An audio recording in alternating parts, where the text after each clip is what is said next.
que vous avez découvert Ivoire TV. Ivoire TV.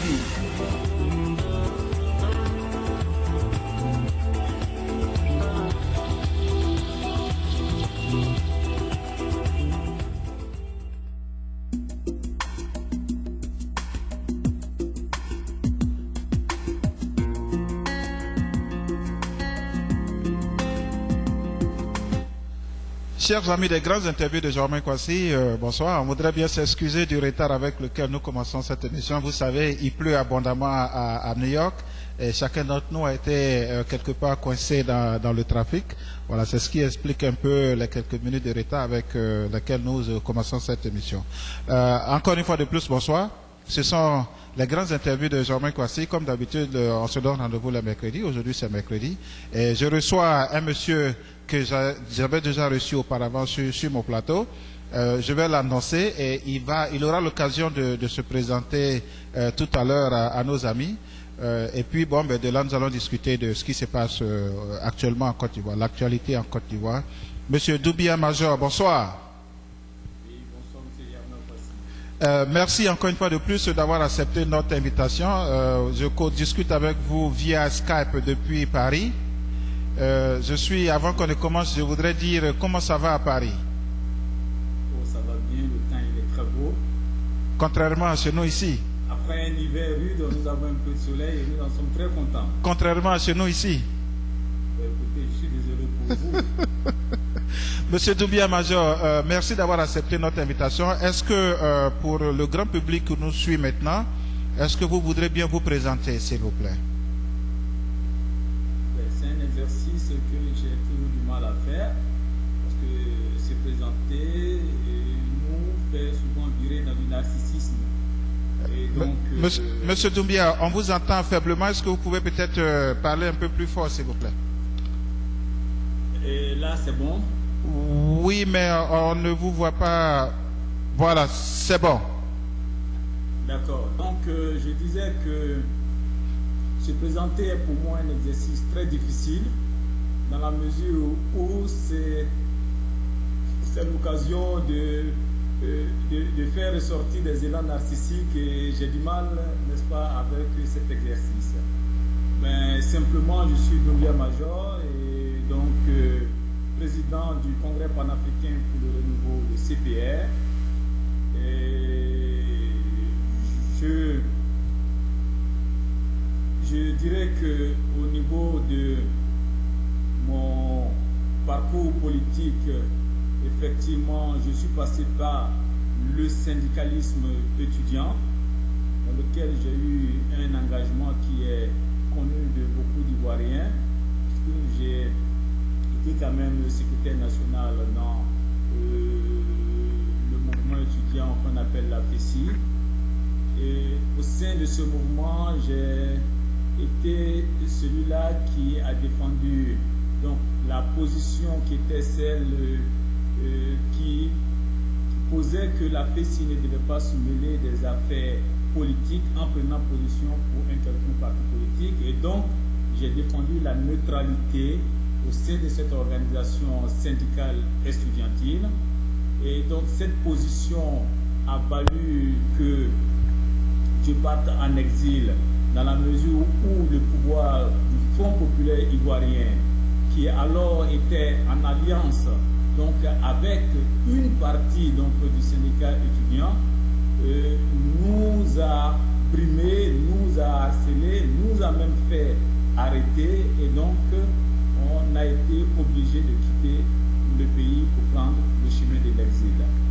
Et cet exil, si je peux l'appeler ainsi, ne m'a pas empêché de continuer le combat pour la démocratisation, cette fois de mon pays. Je me suis impliqué dans tous les combats qui ont eu lieu en Côte d'Ivoire pour demander la démocratie.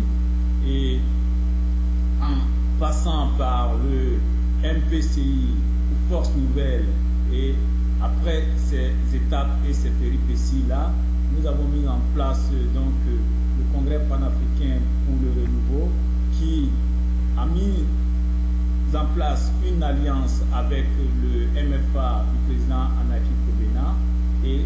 cette alliance nous a permis de nous engager encore une fois en cohérence avec les principes que nous défendons pour soutenir le candidat Alassane Ouattara lors des élections passées et donc qui ont vu la victoire du président Alassane Ouattara. Et donc, pour vous dire que notre parcours politique, c'est un parcours d'engagement, un parcours de cohérence et un parcours de lutte perpétuelle contre, n'est-ce pas, tout ce qui est pratique antidémocratique et surtout contre les discours tribalistes, ethnicistes, xénophobes, tous les discours qui divisent les Ivoiriens parce que nous considérons que le discours tribal est une stratégie des hommes politiques qui utilisent donc cet argument pour prendre en otage une partie de la population et pour prendre en otage le peuple. On pousse dans des combats fratricides et ces combats fratricides sont l'occasion pour certains hommes politiques-là de piller tranquillement le peuple. Et donc, chaque fois qu'il y a un combat à mener contre l'ethnicisme, contre les divisions, nous sommes engagés et nous sommes donc engagés contre le FPI qui avait viré dans le divisionnisme, l'ethnicisme et le tribalisme. Donc, nous avons obtenu une victoire sur ce nazisme tropical. Nous n'en sommes pas particulièrement fiers parce que nous estimons que ça a été un combat contre d'autres frères et donc nous disons que ça a été quelque chose qui nous a été imposé par le Front populaire ivoirien qui est un parti qui avait dévié de sa ligne originelle pour tomber dans du populisme et du tribalisme et par principe nous l'avons combattu. Voilà donc en quelques mots retracer un peu notre parcours politique qui est un parcours de combat et de résistance. Monsieur Doumbia, je sais aussi que vous êtes pédagogue de formation. Vous avez parlé tout à l'heure à votre temps de défendre la neutralité de la FECI vis-à-vis des hommes politiques. Vous avez parlé tout à l'heure de nazisme tropical. Nous allons revenir sur ces mots. La première question que je voudrais vous poser ici, c'est que dans le cas échéant de la Côte d'Ivoire, est-ce qu'on peut véritablement juger la performance du nouveau président à moins d'un mois de son élection, sachant qu'il y a juste un mois qu'il est aux commandes de la Côte d'Ivoire, et il y a juste 2 ou 3 semaines, voilà que pratiquement le bastion de Yopougon a été libéré. Dans quelques jours, le président de la République va aller à l'investiture. Voilà. Est-ce que véritablement, parce que quand on lit aujourd'hui dans les journaux, les uns et les autres sont en train de le juger, est-ce qu'il est le moment opportun pour juger le nouveau président? Non, nous pensons que nous sommes dans un pays démocratique. En tout cas, la démocratie est en construction dans notre pays et donc il faut donner la parole à tout le monde. Liberté est donc donnée à chacun pour se prononcer sur la gestion de la chose publique. Mais cette liberté doit quand même se faire avec un minimum de raison. Voyez-vous, on ne peut pas juger le bilan d'action de quelqu'un qui n'a même pas encore commencé à agir. Le président n'a pas encore nommé ses collaborateurs pour aborder les grands chantiers qui seront les chantiers de développement. Le président a placé le développement au centre de son action. Il a placé la question de la sécurité au centre de son action et il a placé la question de la réconciliation au centre de son action. Et donc, si on veut juger le président, il faut le juger sur, n'est-ce pas, ces questions-là. Mais est-ce qu'il est temps de juger quelqu'un quand la personne n'a même pas encore commencé à agir?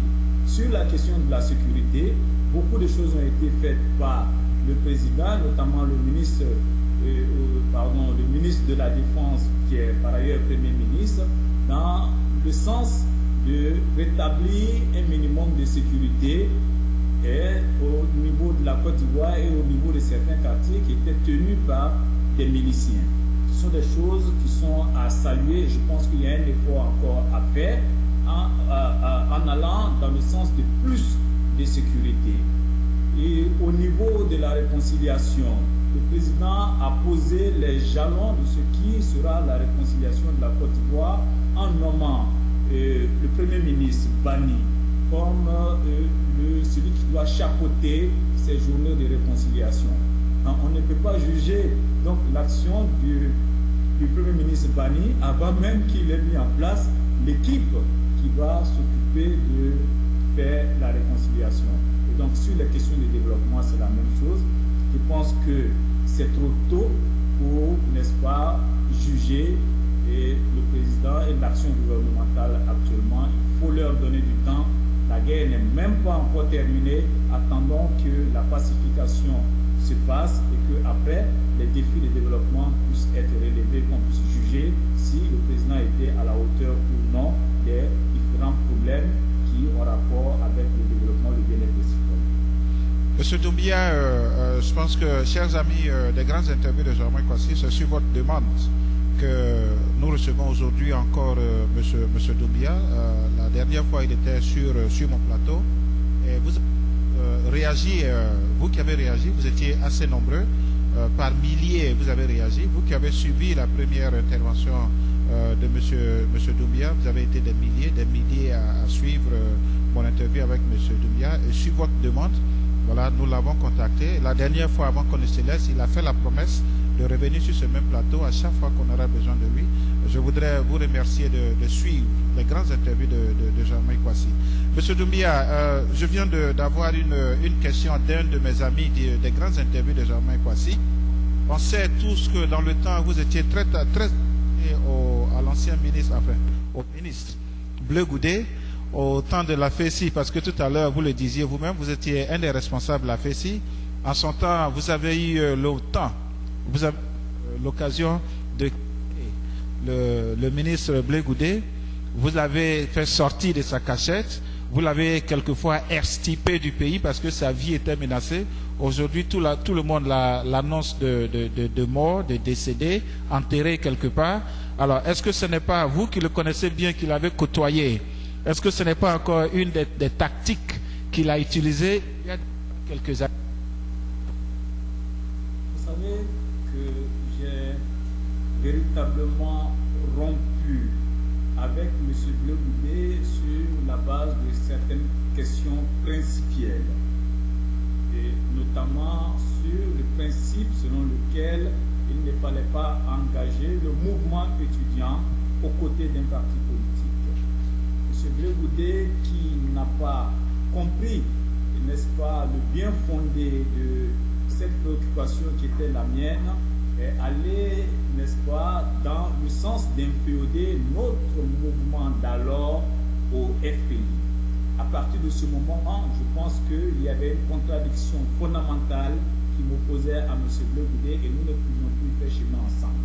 Nous donc avons rompu nos contacts idéologiques et nos contacts politiques. Mais il n'en demeure pas moins que pour moi, un frère reste un frère. Même quand il est de l'autre côté et qu'il est notre adversaire, quand on s'est connu,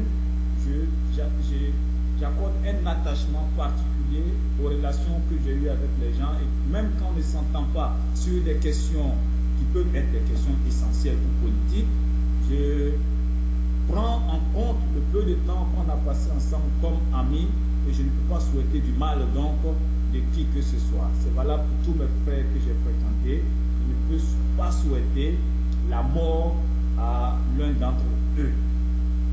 Aujourd'hui, la situation est que Bleu Goudé a non seulement à un moment donné trahi la ligne d'un mouvement qui n'était pas son mouvement mais le mouvement des étudiants de Côte d'Ivoire, il s'est engagé aux côtés de Laurent Gbagbo dans la défense de certaines thèses, qui étaient des thèses ultranationalistes, qui étaient des thèses tribalistes, qui étaient aussi des thèses religieuses et des thèses populistes.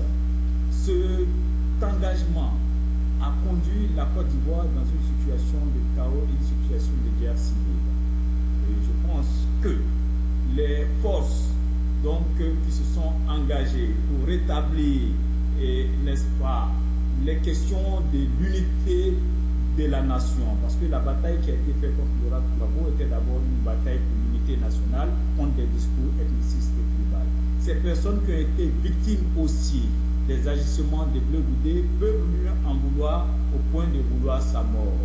Aujourd'hui, on nous dit que Bleu Goudé est mort, certains estiment qu'il est en cachette au Ghana.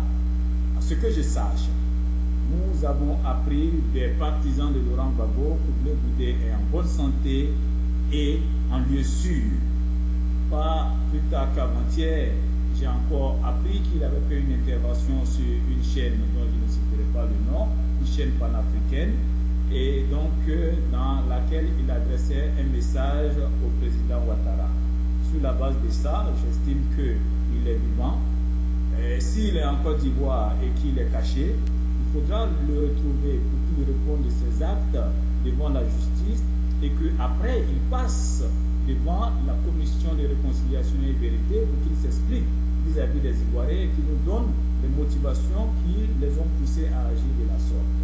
S'il est au Ghana ou dans un pays voisin, il faudra donc que le président Ouattara puisse donc lancer un mandat d'arrêt ou un mandat d'amener contre lui pour qu'on puisse le remettre aux Nations Unies qui ont pris contre lui une décision pour ne pas qu'il sorte du territoire national. Donc il serait en violation de cette décision onusienne. Donc voilà ce que je peux dire concernant Bleu Goudé.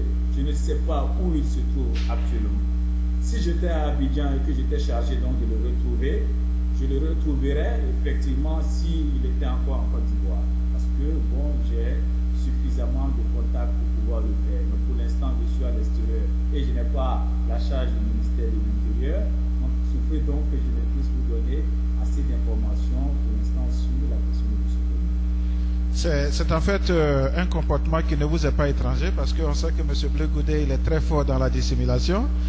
Vous avez parlé tout à l'heure en introduction du combat que vous avez mené dans la défense de la neutralité de la FECI. Alors, est-ce que, à votre sens, aujourd'hui, par rapport à ce que nous savons tous de l'engagement politique que la FECI a pris vis-à-vis de nos autorités politiques, vis-à-vis du régime, de l'ancien régime, est-ce que vous pensez que la FECI devait disparaître quand le secrétaire général de la FECI, M. Mian, a demandé de redéfinir le statut? Alors, vous, qui savez bien, qui connaissez bien la chose, quel est votre point de vue là-dessus? La FECI devrait-elle disparaître ou faut-il tout simplement redéfinir son statut? Oh, je pense que ce n'est pas une question de redéfinition du statut de la FECI. Il s'agit de... La FECI est une organisation reconnue par l'État de Côte d'Ivoire. Je pense que c'est sous le mandat du Premier ministre actuel, le Premier ministre Guillaume Soro, que la FECI a été reconnue par Monsieur le Président Bédier, qui, n'est-ce pas, a réhabilité la FECI et donc qui a fait de la FECI une structure officielle avec laquelle on pouvait discuter. Mais vous savez, avant même que M. Bédier ne reconnaisse officiellement la FECI existait dans les faits. Cela n'empêchait pas la FECI de poser tous les actes qu'elle voulait poser sur les campus et donc de façon matérielle, la FECI existait sans avoir besoin forcément d'une reconnaissance. Et donc, c'est plutôt les autorités qui avaient besoin de reconnaître la FECI pour pouvoir discuter avec elle de façon officielle. Sinon, toutes les discussions se faisaient, n'est-ce pas, de façon clandestine. Et on rencontrait les responsables de la FECI dans le Loir pour discuter parce qu'effectivement, ils parvenaient à bloquer les cours quand ils voulaient bloquer les cours, ils parvenaient à faire respecter leur mot d'ordre quand ils voulaient faire respecter ces mots d'ordre-là. Et puisqu'ils n'avaient pas de visage, comprenez que c'est difficile de discuter avec un monstre sans visage. Si on dissout donc, par exemple, la FECI, nous allons, je veux dire que on fera l'erreur qui a été faite quand la FECI a été dissoute, ça veut dire qu'on va mettre la FECI dans une clandestinité. Ces structures ne vont pas changer parce que bon, la FECI est quand même suffisamment organisée et structurée. Et ces structures-là, les secrétaires généraux, les secrétaires de section, les membres du bureau national vont s'installer, on ne les reconnaîtra pas, mais ils poseront les actes qu'ils poseront, et encore, ils seront comportés par une situation de victime. Voyez-vous, ce qu'il faut faire, c'est de laisser la FECI telle qu'elle est. La FECI s'est montrée, en tout cas, la FECI actuelle, s'est montrée comme une organisation inféodée au FPI, et même s'est comportée à des moments donnés comme une milice du FPI. Elle a pratiqué la violence à l'encontre de certains étudiants avec l'aide et la protection des pouvoirs publics. Ces pouvoirs publics-là ne sont plus là, donc la FECI n'a plus son tuteur, son bras armé ou son protecteur, et donc la FECI est isolée, esselée, et je pense que n'ayant aucune légitimité, elle va mourir d'elle-même. Et si on s'acharne sur elle, elle va entrer dans une clandestinité qui va la comporter. Et donc, il faut plutôt permettre une certaine pluralité syndicale au niveau des universités et des écoles. Il faut ouvrir l'école à la démocratie associative. Et donc, c'est cette démocratie associative-là qui va régler la question de la FECI, qui ne sera donc plus hégémonique sur les campus. Concernant la FECI et ses responsables ou ses futurs responsables, je pense que pour vivre, eux-mêmes devront faire leur mue, parce qu'ils ne peuvent plus rester dans cette ligne d'organisation pro-FPI. Voyez-vous, désormais, je pense que tous les actes ou mots d'ordre auxquels appelleront la FECI seront pas vus comme des mots d'ordre objectifs. En tout cas, tant que ce sera des gens comme les miens et d'autres affidés du FPI qui seront à la tête de l'organisation, tous leurs mots d'ordre seront vus comme des mots d'ordre venant du FPI. Et je ne pense pas que les étudiants puissent suivre des gens qui sont manipulés par des politiciens cachés donc au Ghana ou dans quelques petites prisons de la Pergola ou ailleurs. Voyez-vous, il faudra que la FECI elle-même fasse sa mue. Il faudra que les autorités prennent donc leurs responsabilités pour permettre la démocratie en milieu scolaire. Il faudra que les autres associations aient le même poids et les mêmes représentants que la FECI dans les commissions de logement, les commissions de bourse et les autres commissions.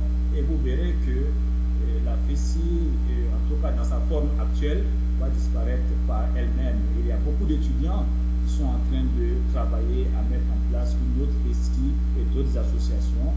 Et bon, je suis informé de ça comme je suis un de leurs anciens. J'ai donc de très bons contacts avec ces différents groupes d'étudiants. Et je peux vous dire qu'au jour d'aujourd'hui, il y a beaucoup d'associations qui sont en train de se mettre en place. Il y a même des structures dissidentes de la FECI qui sont en train de mieux se réorganiser. Donc nous verrons, bien entendu, quand la situation va se calmer, un autre syndicalisme sur les universités et dans les écoles d'utilisation. Monsieur Doumbia, tout à l'heure, en introduction, vous avez parlé vous avez dit que le FPI a pratiqué le nazisme tropical en Côte d'Ivoire.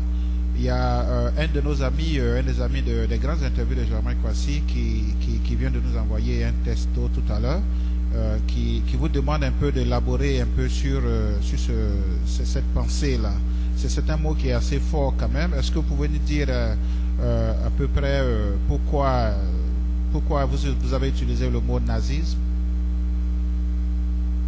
J'ai utilisé le mot nazisme parce que la philosophie du nazisme était une philosophie eugéniste, c'est-à-dire une philosophie qui hiérarchisait les citoyens en estimant que certains étaient d'une race pure, la race aryenne, et que ceux qui n'étaient pas cette race pure devaient disparaître.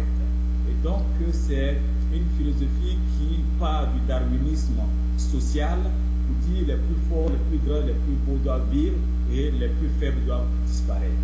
Donc nous avons au niveau donc du FPI un discours politique qui est similaire à ce discours-là. Et je vous explique, ce discours a une historique. Le discours a une historique parce que je ne vais pas revenir sur des plaies forcément du passé, parce que nous sommes aussi dans des alliances politiques, mais ces alliances-là n'excluent pas qu'on se dise la vérité. Il y a un moment de la Côte d'Ivoire où des hommes politiques qui étaient en difficulté avec M. Ouattara ont lancé une idée de préférence nationale. Cette idée de préférence nationale, qui était l'ivoirité bien entendu, a été utilisée dans un certain concept par l'ex-président Bédié, un concept culturel. Mais dans sa réappropriation au niveau de la population, les populations se sont dit, ben, écoutez, si on fait l'apologie de la préférence nationale et que M. Ouattara est présenté par certains comme non-ivoirien, parce que derrière cette idéologie de la préférence nationale, bien entendu, c'était M. Ouattara qui était visé et donc était présenté comme un non-ivoirien ou un ivoirien à moitié, et qu'il fallait donc consommer ivoirien, il fallait choisir les plus produits ivoiriens, et tous ceux qui soutenaient M. Ouattara étaient vus comme des ivoiriens de circonstance, et les autres étaient vus comme des plus ivoiriens. Vous avez vu un peu ce que a défendu des hommes comme Pierre Kipré, donc qui parlait d'ivoiriens de souches multiséculaires, et d'autres intellectuels qui sont tombés dans cette idéologie qui a hiérarchisé les citoyens de notre pays. Je pense que, et d'ailleurs pour ça je tire beaucoup le chapeau chaque fois au président Bédié, qui a vu tout le mal que cette idéologie mal comprise a fait au pays et qui a démontré aux Ivoiriens qu'ils pouvaient revenir sur quelque chose qui avait été mal compris, qui avait fait du tort au pays. Et contrairement à M. Bédié, qui est tombé donc après le coup d'État de Guy Robert, vous avez vu qu'en l'an 2000, M. Laurent Gbagbo a repris le discours ivoiritaire. Et je le dis, parce que j'étais au pays et j'ai suivi comment tout cela s'est passé. Dès que Bédié est tombé, M. Laurent Gbagbo et M. Fologo ont mis en place ce qu'on appelle le Front patriotique. Document historique, les gens peuvent aller chercher. Ce Front patriotique est allé à l'ex-Haïtassi, à Crècheville, aller brandir des cartes d'identité falsifiées en présentant ces cartes d'identité comme la création du RDR qui voulait faire donc des fausses cartes d'identité pour des étrangers qui venaient envahir la Côte d'Ivoire. Et donc le RDR a été présenté par M. Laurent Gbagbo, Beaugrébé et tous ceux qui ont fait partie de ce front patriotique de Gbagbo comme un parti d'étrangers ou un parti qui facilite l'introduction à la citoyenneté ivoirienne à des étrangers qui viennent envahir la Côte d'Ivoire. À côté donc de cela, il a été développé un discours de haine vis-à-vis donc des militants du RDR qui étaient tous assimilés à des étrangers ou à des Ivoiriens de circonstances. J'entendais dire même que certains sont considérés comme des fourmis qui meurent avec l'arbre et d'autres Ivoiriens étaient considérés comme des oiseaux qui partent quand l'arbre brûle. Quand j'étais au niveau de la commission consultative qui écrivait la Constitution, j'entendais Mme Gbagbo et d'autres personnes, les Bogadoudé et autres, dire la femme du président doit être noire, elle doit être africaine de teint noir, pour faire allusion à Mme Ouattara. Donc vous avez vu, il y a eu en Côte d'Ivoire un discours tribaliste, un discours raciste qui a été développé par le FPI. Et ce discours fasciste-là, que j'appelle le discours nazi, parce qu'il est comparé effectivement au discours nazi, a poussé les Ivoiriens à diviser les Ivoiriens en deux catégories d'Ivoiriens. Ceux qui étaient supposés purs et d'autres qui étaient impurs. Vous avez vu dans le discours de campagne de M. Laurent Gbagbo, il se présentait comme le fils du pays 100%, en présentant ses adversaires comme les candidats étrangers ou les candidats de l'étranger. Et donc, on a divisé les Ivoiriens, on les a opposés les uns aux autres, en faisant croire que les autres qui étaient présentés comme des envahisseurs devaient prendre le travail de certains, devaient prendre leurs femmes, devaient prendre leurs terres, et donc il fallait brûler ces personnes. Et effectivement, Monsieur Doumbia, vous parlez de ceux-là qui ont divisé les autres. Donc ce sont les mêmes aujourd'hui là qui je dirais, d'un parti du FPI, un parti qui est presque décapité, qui prône aujourd'hui la résistance, parce que beaucoup de membres du FPI sont soit en exil, soit en prison, soit en résidence surveillée. Et c'est ceux-là aujourd'hui qui en fait sont en train de s'organiser dans des pays comme le Ghana pour venir attaquer le régime en place. Est-ce que ce n'est pas le temps de repenser les plaies, de rebâtir la Côte d'Ivoire pour nos enfants et les générations à venir? Ce que je voulais vous dire, c'est que quand ils développaient cette idéologie ségrégationniste, cette idéologie de division, mais l'objectif n'était pas en réalité de travailler pour ceux qui présentaient comme des Ivoiriens purs. L'objectif, c'était de prendre une partie des populations en otage pour piller l'économie du pays et repousser une partie des Ivoiriens. Parce que la réalité, c'est quoi? Ceux qui défendaient cette pureté tribale, ceux qui repoussaient certains auxquels on refusait la citoyenneté ivoirienne, n'ont pas travaillé pour les Ivoiriens. Ils se sont enrichis. Laurent Gbagbo et son clan s'est enrichi au détriment du peuple ivoirien. Laurent Gbagbo n'a pas construit de logements sociaux. Oufoué en son temps, on peut critiquer Oufoué, j'étais l'un des premiers qui critiquait Oufoué. Oufoué en son temps construisait des Sikogé et des Sogefia, c'était des logements sociaux. Voyez-vous, Laurent Gbagbo allait soigner sa dent au Maroc alors que les Ivoiriens étaient malades et n'avaient pas les moyens de se soigner. Laurent Gbagbo laissait les jeunes dans la rue. Moi, je suis allé à Yopougon, j'ai vu des enfants de 10 ans, de 12 ans, de 8 ans dormir dans les rues à Siporex ou à Kenya, devant la copette de Kenya, il y a des enfants qui dorment dans la rue. Sans compter, monsieur Doumbia, sans compter nos jeunes frères qui sont sortis des universités avec tous les diplômes. Il y en a qui étaient ingénieurs, il y en a qui étaient médecins, il y en a qui étaient des enseignants et qui, par la force des choses, se sont retrouvés à gérer des cabines téléphoniques en Côte d'Ivoire. Vous avez parlé tout à l'heure de l'enrichissement illicite du FPI. Je voudrais vous dire dernièrement que je crois que le président Alassane Ouattara a commis un avocat en Suisse et les chiffres qui sont sortis des premières investigations sont assez colossaux quand même. Jusque-là, il y a eu une investigation sur 393 millions de francs suisses, ce qui équivaut à 196 milliards 500 millions de francs CFA, voilà, du camp du FPI. Donc, c'est un peu en fait pour appuyer un peu vos propos, parce que tout à l'heure, vous avez parlé d'enrichissement illicite et vous avez parlé de la jeunesse ivoirienne dont l'avenir est hypothéqué. Allez-y, s'il vous plaît, M. Doumbia. Tout à fait.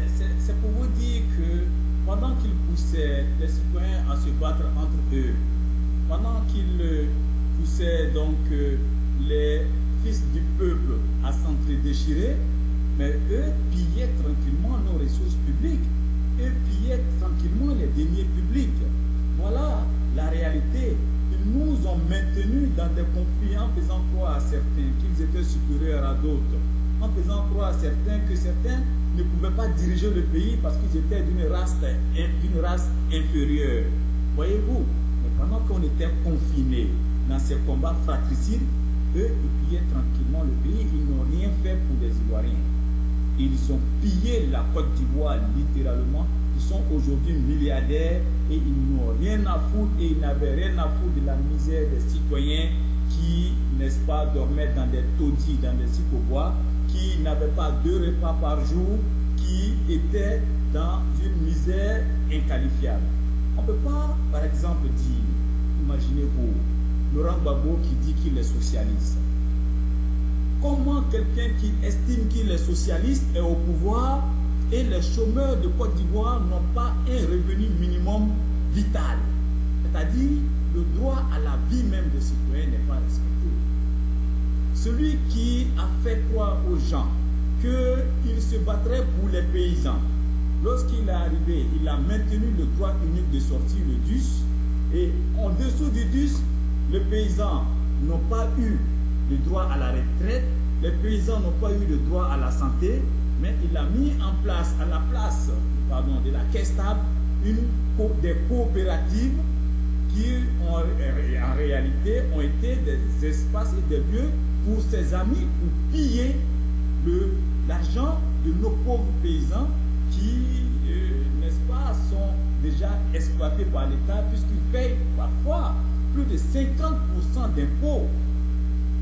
Voyez-vous que dans notre pays, les paysans payent plus de 50% d'impôts parce qu'à des moments, je vous le dis, M. Kwasi, le droit unique de sortie que payent les exportateurs à l'État sur chaque kilogramme de café ou de cacao est souvent l'équivalent du prix du café et du cacao Borchamp.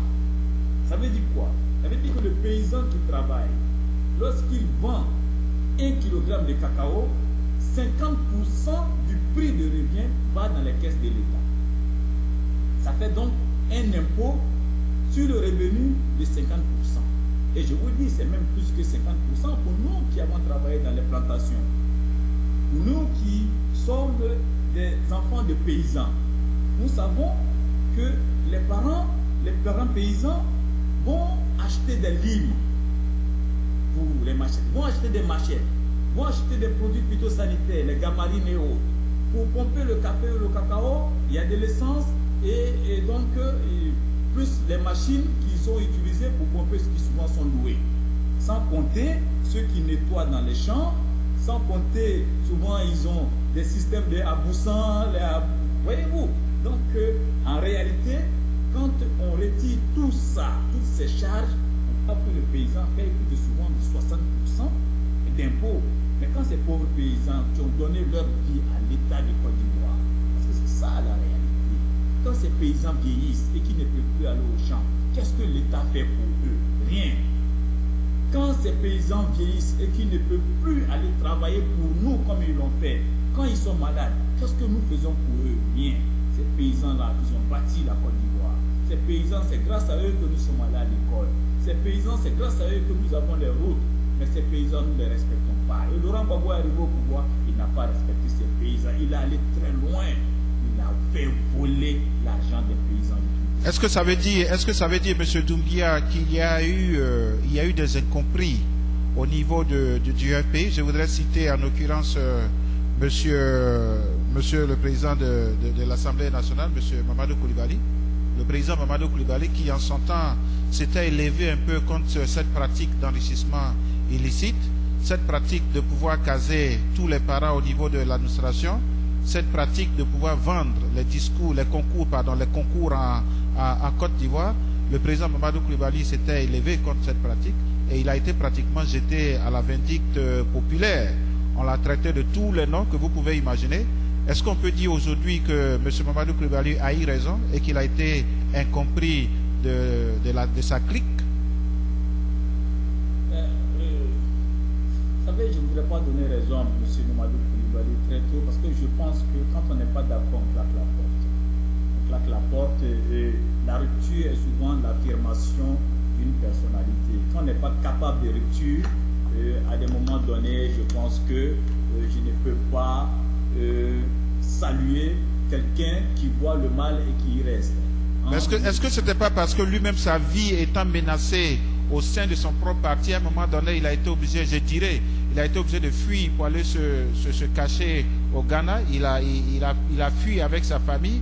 Est-ce que ce n'était pas justement pour assurer sa propre sécurité qu'il n'a pas claqué cette porte? Je pense qu'il pouvait dénoncer. C'est un intellectuel brillant que je respecte beaucoup. Peut-être que je ne le comprends pas, mais à sa place, j'aurais fait la rupture. Et moi, en tout cas, pour ceux qui me connaissent, ils savent que lorsque je ne suis pas d'accord sur des questions idéologiques, je marque la rupture. Mais ce que je veux vous dire, c'est que le FPI a dévié de sa ligne originelle. Le FPI, à la base, était un parti programmatique.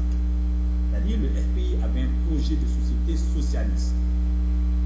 avait un projet socialiste dans le sens social du terme. Mais le FPI, malheureusement, était un parti qui est en Côte d'Ivoire. Ça veut dire quoi? C'est-à-dire sociologiquement, le peuple ivoirien n'était pas, je veux dire, trop mûr pour adopter le programme du FPI massivement. Le FPI s'est retrouvé dans un petit groupe ethnique, les BT essentiellement, et quelques intellectuels qui comprenaient le projet de société, le programme du FPI, qui le soutenaient. Laurent Gbagbo, donc, qui sait très bien comment ça marche et qui sait que le peuple soutient ceux qui sont au pouvoir ou ceux qui sont d'ethnie majoritaire, s'est dit que ce sera difficile pour lui d'arriver au pouvoir s'il reste uniquement dans l'aspect programmatique du discours. Et qu'est-ce qui s'est passé? Quand en 2000, je vais dire 99-2000, le président Bédié est tombé, Laurent Gbagbo a vu que une partie des Ivoiriens avait été formatée dans le discours de la préférence nationale. C'était essentiellement les militants du PDCI qui avaient été formatés, qui avaient été gonflés à bloc avec le discours de la préférence nationale. Bédié parti, ces militants n'avaient plus de tuteurs. Laurent Gbagbo a donc trouvé ou vu là l'occasion de prendre le pouvoir rapidement. Et qu'est-ce qu'il a fait? Il a récupéré le discours ivoiritaire avec ce que j'appelais le discours patriotique. C'est-à-dire qu'il a changé le terme ivoirité en patriotisme. Et pour pouvoir avoir les populations baoulées avec lui, Laurent Gbagbo a fait un discours opportuniste qui était « Quiconque touche à un cheveu des baoulés aura affaire à moi ». Quand je parle, c'est avec des trucs historiques qu'on peut retrouver, des références historiques qu'on peut retrouver dans la presse ou dans les médias en Côte d'Ivoire. Donc, il a affirmé « Quiconque touche à un cheveu des baoulés aura affaire à moi ». C'était pour récupérer l'électorat baoulé et en défendant les idées du nationalisme dans son front patriotique, c'était une façon de récupérer les militants préformatés du PDCI qui tenaient aussi ce discours-là en son temps. Et donc, Laurent Gbagbo a réussi à rentrer dans le discours du nationalisme tribal et, écoutez-moi bien, il a ajouté à ce nationalisme, à cette préférence nationaliste-là, il a ajouté une dimension religieuse avec, vous avez vu qu'en Côte d'Ivoire, on a commencé à connaître des discours tels que Dieu bénisse la Côte d'Ivoire dans les discours présidentiels, des discours tels que Éternel des armées dans le discours politique. Et à côté de cette dimension religieuse, il a adjoint une dimension populiste qui est la dimension souverainiste. Ça veut dire quoi? Il a commencé à se présenter comme celui-là qui combat la France, qui combat l'impérialisme, alors que dans la réalité, il ne fait rien contre l'impérialisme. Il est resté dans le franc CFA. Dans la réalité, il continue à donner des contrats aux entrepreneurs, aux entreprises françaises, souvent de gré à gré au détriment des entreprises ivoiriennes. Mais tant que ça pouvait faire plaisir à une partie de l'opinion, il a tenu ses discours. Donc, voyez-vous, pour sa conquête du pouvoir, le FPI est sorti de la dimension programmatique pour tomber dans la dimension ultranationaliste, tribaliste, auquel il a adjoint une dimension religieuse et une dimension populiste.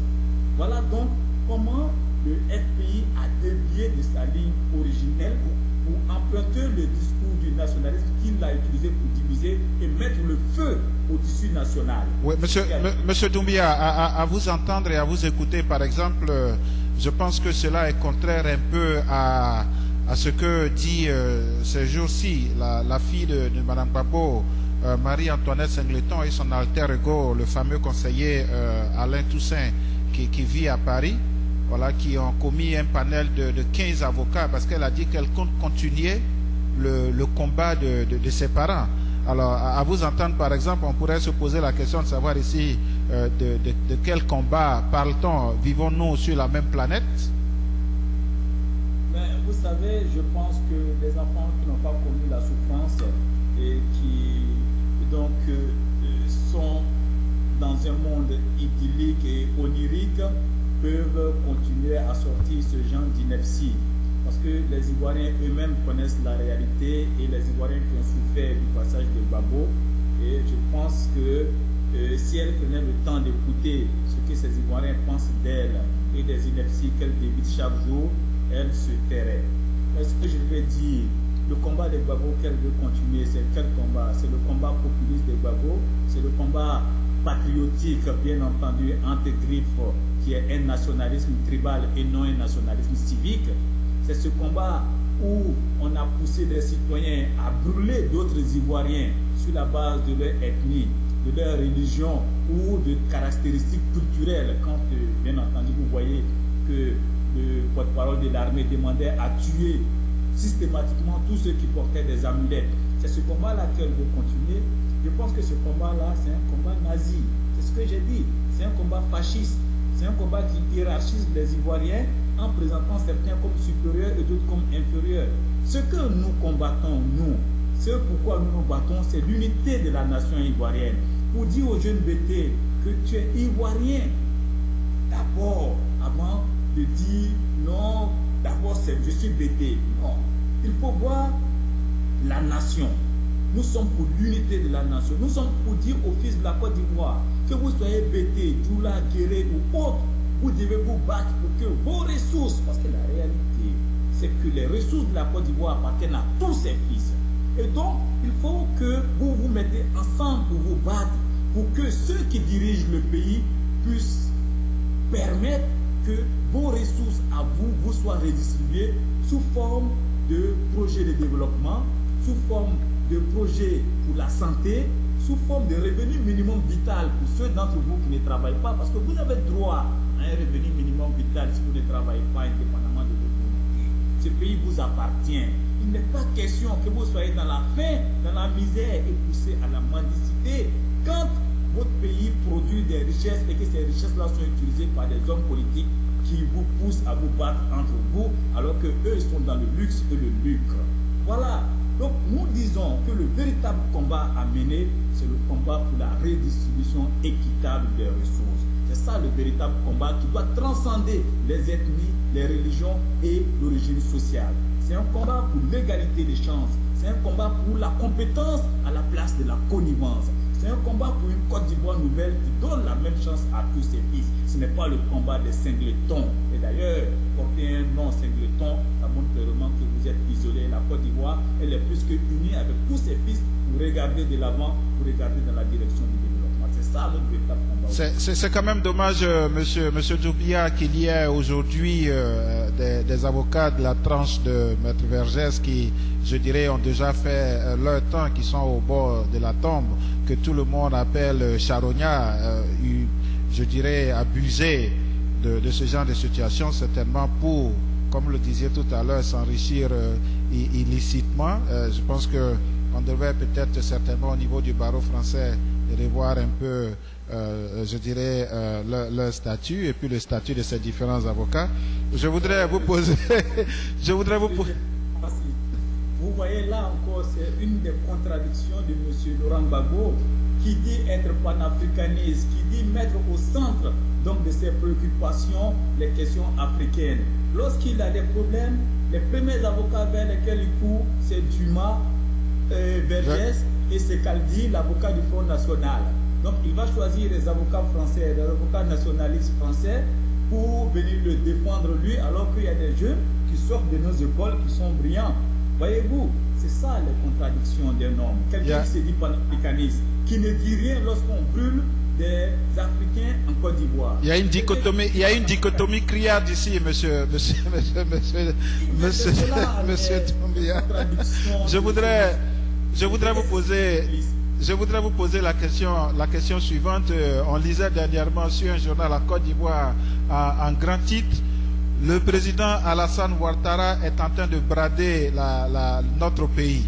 Et ils ont cité par exemple, comme pour appuyer leurs propos, ils ont dit que les audits seront faits, parce que le président il a dit, les audits à partir de maintenant seront faits par les Français et les Américains. Le contrôle des finances, pour contrôler les finances et éviter les gabegies financières, quel que soit le poste que vous occupez depuis lui-même en sa qualité de président de la République jusqu'au plus petit fonctionnaire de Côte d'Ivoire, et nos fonctionnaires maintenant seront évalués. Nous savons tous que dans des pays comme les États-Unis, ici par exemple, il y a un audit qui est fait au niveau du président Obama.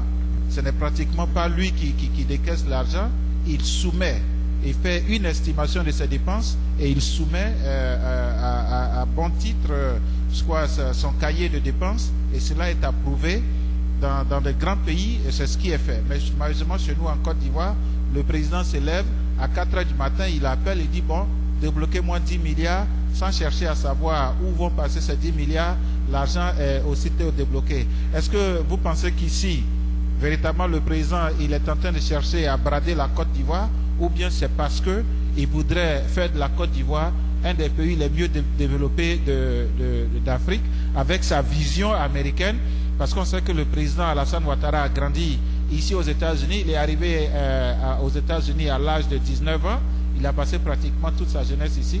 Alors, je ne sais pas, comment voyez-vous un peu cet aspect des propos de nos amis journalistes? Vous savez, il y aura toujours des personnes pour critiquer. Personne ne fera l'unanimité sur terre. Jésus de Nazareth, comme on le dit habituellement, n'a pas pu le faire, sinon il ne serait pas tué par ses propres compatriotes. Mahomet n'a pas pu le faire, sinon il ne ferait pas donc la guerre sainte. Donc personne ne pourra faire l'unanimité sur terre. Et ce n'est pas le président Alassane Ouattara qui sera l'exception à la règle. Donc nous disons qu'il ne faut pas être dérangé par les critiques. Quand elles sont fondées, il faut les utiliser pour s'améliorer. Mais quand ce sont des critiques plates et inutiles pour faire uniquement du mal et nuire, je pense qu'il ne faut pas en tenir compte. Et cela dit, quand un président arrive au pouvoir et qu'il pose des critères d'objectivité dans l'évaluation, si certains estiment que cela c'est brader le pays, alors je dis qu'eux-mêmes n'aiment pas leur pays. Quand le président Lula est arrivé au Brésil, pour mettre le Brésil sur les rails du développement comme il l'a fait avant de le céder à Dilma, il a, pour les grands postes de responsabilité, il a fait venir des cabinets pour recruter des gens sur la base de la compétence. Des cabinets privés, des cabinets souvent même sont des cabinets étrangers. Et donc, dans le développement, parce que aussi, il faut dire que je suis un expert en politique de développement, donc avec un master en ingénierie de développement, en politique de développement et tout ce qui est projet. Vous savez, quand vous mettez en place un projet, vous faites diriger le projet par, bien entendu, un manager ou un directeur de projet qui met en place une équipe avec des partenaires. Lorsque le projet est en exécution, il y a l'évaluation du projet. C'est-à-dire, vous dites, je vais faire telle chose dans tel temps. Et voilà les résultats que ça va donner. Et donc, le projet doit être évalué, pas forcément par vous-même, mais par des personnes qui peuvent conférer un caractère objectif à l'évaluation. Donc, que le président aille chercher des personnes en Chine ou en Russie pour venir juste évaluer des actes et des politiques de développement, mais je pense que c'est la meilleure des choses qu'il puisse avoir. Puisque si on prend des nationaux pour évaluer ces projets, on va nous dire, ben, écoutez, ces nationaux sont corruptibles et autres. Donc, on veut conférer un caractère scientifique à ce que nous posons comme acte en Côte d'Ivoire. On va chercher ce qu'on appelle dans le domaine scientifique des doubles aveugles, c'est-à-dire des personnes qui n'ont rien à voir avec le système et vont évaluer cela selon des critères qui sont des critères d'objectivité. Donc, je ne crois pas que chercher des personnes à l'étranger, en Afrique ou ailleurs pour évaluer des projets, c'est une mauvaise chose. Et je vous dis, quand vous voulez être un pays développé, ce n'est pas en vous comparant à des pays qui sont à votre niveau ou en dessous de vous. Il faut vous comparer aux meilleurs. Moi, j'ai été éduqué dans cette idéologie, dans ces principes. On m'a toujours dit, compare-toi aux meilleurs et dis-toi pourquoi tu ne peux pas être meilleur que le meilleur. Et donc, les meilleurs pays aujourd'hui, c'est la France, c'est les États-Unis, c'est la Chine et autres. Donc, si on doit se comparer à des pays, ce n'est pas, excusez-moi du terme, ce n'est pas au Niger qu'on va se comparer. Mais nous avons une bataille à mener pour que nous puissions nous comparer à la France, aux États-Unis demain. Il faut que nous puissions utiliser les critères qui ont fait que ces pays-là sont développés, que nous aussi nous soyons développés. Monsieur... Et moi, en fait, quelqu'un se bat pour le développement, je ne dis pas qu'il vend le pays, bien au contraire, il se bat pour qu'il y ait des emplois dans ce pays. Monsieur Doumbia, nous arrivons juste au thème de cet entretien. Il nous reste quelques minutes. Comment voyez-vous le 21 mai et surtout l'après 21 mai et comment est-ce que vous voyez les actions du président Alassane Dramane Ouattara après le 21 mai? Écoutez, la date du 21 mai, date d'investiture du président que vous annoncez, me permet d'utiliser donc l'opportunité de votre antenne pour saluer et féliciter le président pour sa brillante élection, pour féliciter tous nos camarades qui se sont battus pour que le président Ouattara puisse exercer la plénitude de son pouvoir qui était confisqué par donc, celui qui tenait l'ancien régime. Je me félicite aussi d'avoir fait le déplacement sur Abidjan pour aller lui apporter mon soutien et pour avoir organisé les camarades résistants à Abidjan qui ont mené ce travail magnifique, courageux et qui a permis, avec l'aide de nos camarades des forces nouvelles et l'appui des forces impartiales, qui nous a permis de réaliser ce travail magnifique pour la démocratie. Je voudrais donc m'incliner aussi respectueusement devant nos camarades qui sont tombés, parce que nous avons perdu des camarades aussi dans ce combat. Je voudrais m'incliner respectueusement devant nos mères qui sont tombées à Abobo. Ce sont des femmes, c'était l'avenir de notre pays, parce que c'est elles qui donnent naissance, c'est elles qui construisent le futur.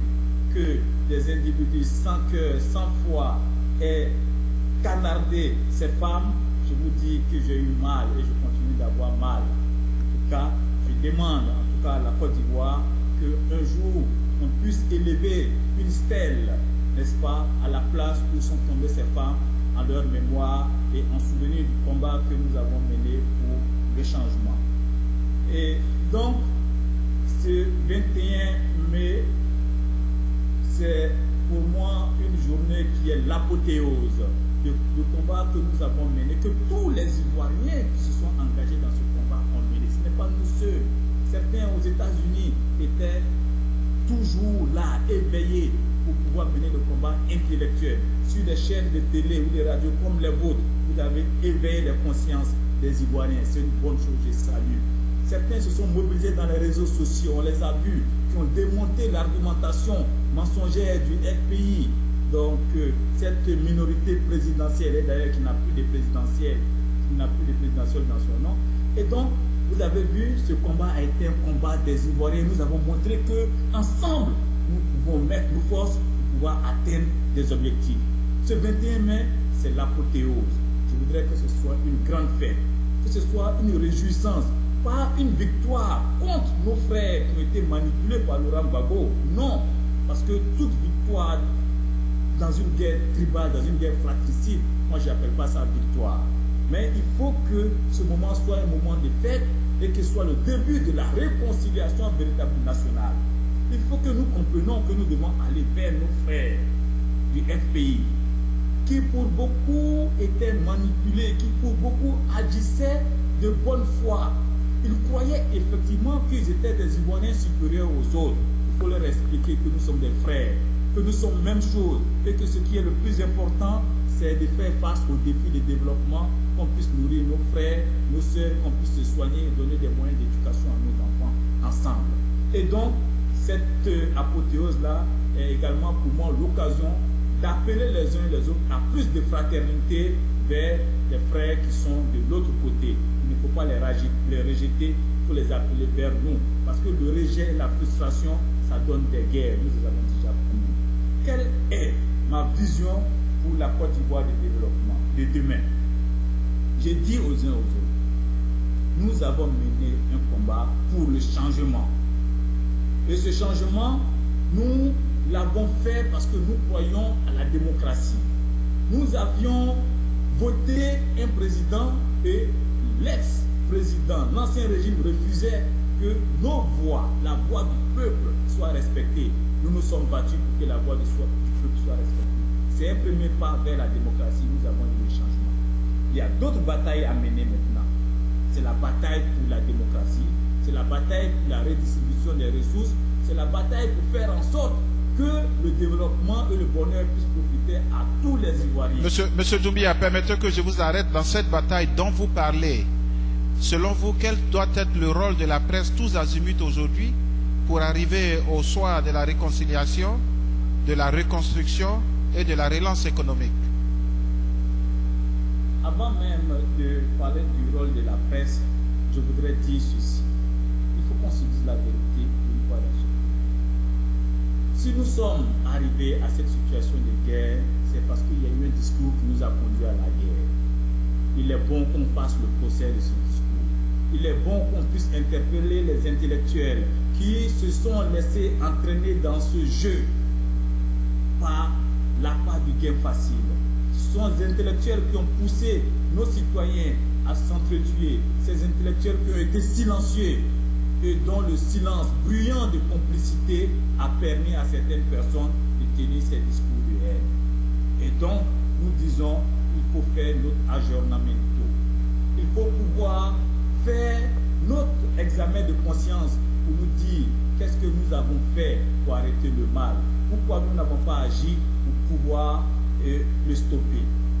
La presse, dans son travail, doit aller dans ce sens. La presse doit jouer son rôle comme véritable pouvoir qui aide à la construction de la démocratie.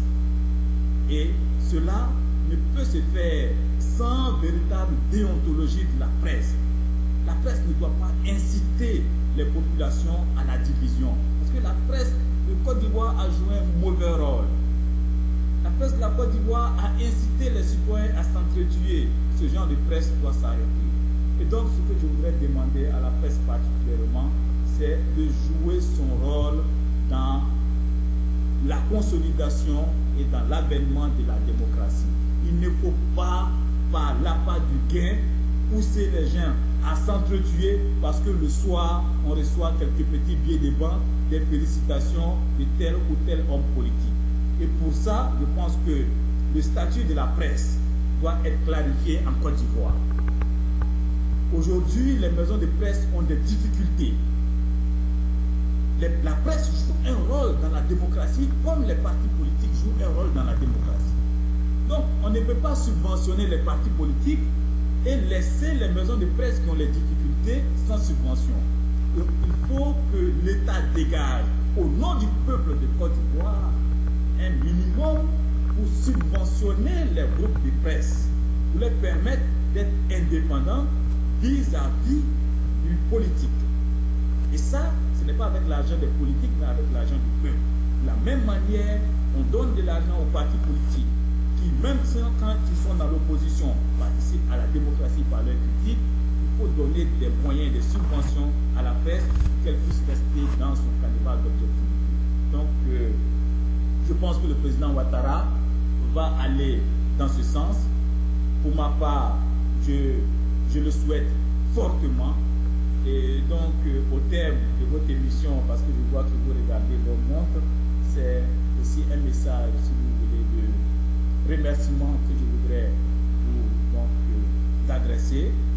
Comme je vous l'ai dit, c'est toujours un plaisir pour moi d'être partout où il y a des débats sur l'avenir de notre nation commune. Et donc, chaque fois que vous aurez besoin de moi, je vous le réitère, je serai là pour vous apporter ma contribution fraternelle et j'espère intellectuelle pour faire avancer les choses. Je voudrais saluer donc vos auditeurs qui vous écoutent et qui m'ont écouté ce soir, les remercier pour leur attention.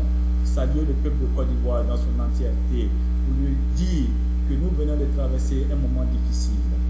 C'est un moment dans lequel il y a encore des stigmates. Travaillons à ne pas creuser ces stigmates-là. N'écoutons pas ceux qui appellent à la division, à des résistances inutiles.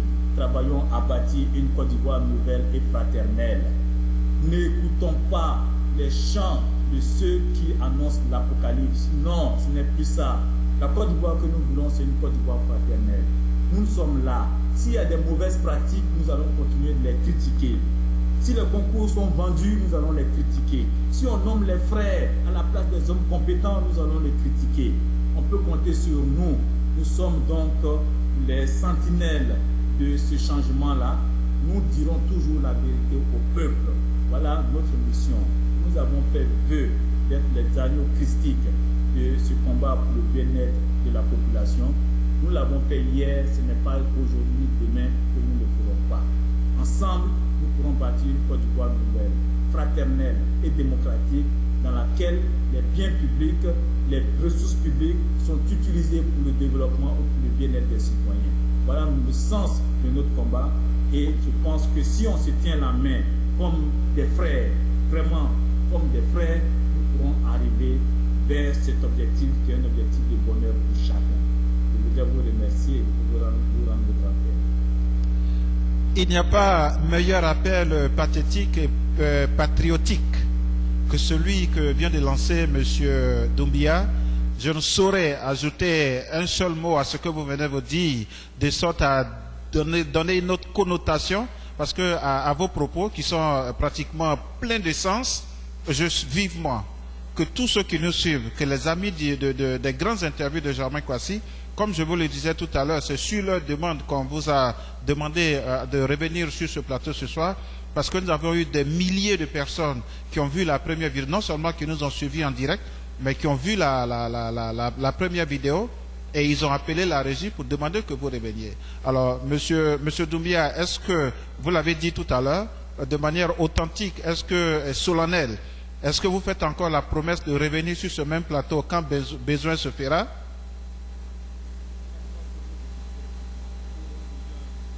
Discuter avec eux, croyez-moi, je serai là si mon temps le permet. Chers amis des grandes interviews de Germain Kwasi, merci de nous suivre.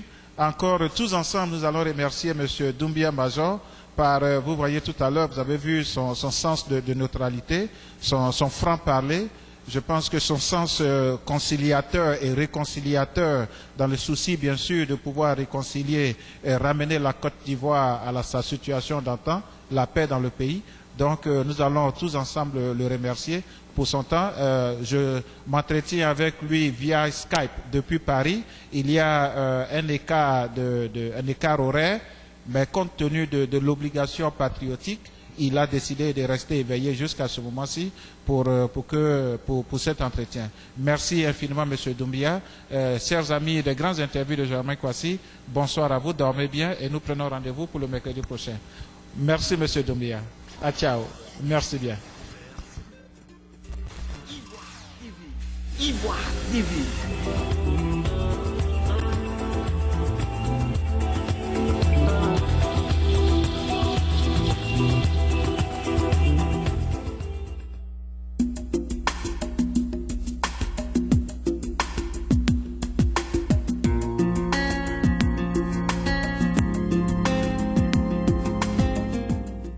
Maintenant,